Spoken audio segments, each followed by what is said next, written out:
সবুজ সার ব্যবহার করি, মাটির স্বাস্থ্য ঠিক রাখি, পরিবেশ সুস্থ রাখি। আমাদের খাদ্য চাহিদা মেটানোর জন্য জমিতে অধিক পরিমাণে রাসায়নিক সার ও কীটনাশক ব্যবহার করা হচ্ছে। ফলে এসব রাসায়নিক সার ও কীটনাশক জল, বায়ু ও মাটির সঙ্গে মিশে জীবজগৎ ও পরিবেশকে মারাত্মক দূষিত ও ক্ষতি করছে। তাই পরিবেশ দূষণ প্রতিকার করার জন্য সকলের সম্মিলিত প্রচেষ্টা দরকার।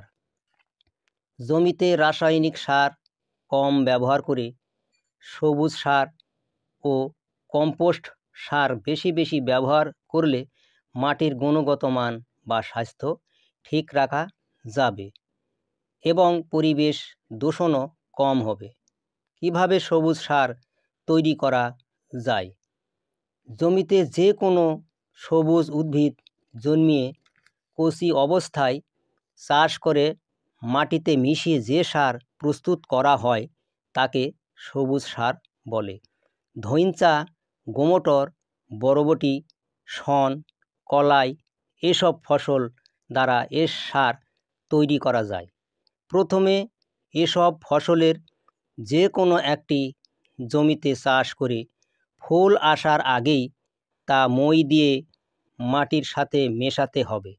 সবুজ সারের উপকারিতা: মাটির উর্বরতা বাড়ে, মাটিতে প্রচুর জৈব পদার্থ যোগ হয়, মাটিতে নাইট্রোজেনের পরিমাণ বৃদ্ধি পায়, মাটিস্থ অণুজীবের কার্যাবলী বৃদ্ধি পায়, মাটিস্থ পুষ্টি উপাদান সংরক্ষিত হয়, মাটির জৈবিক পরিবেশ উন্নত হয়।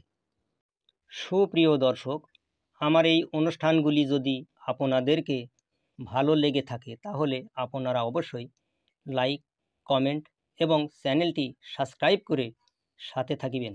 সকলকেই ধন্যবাদ।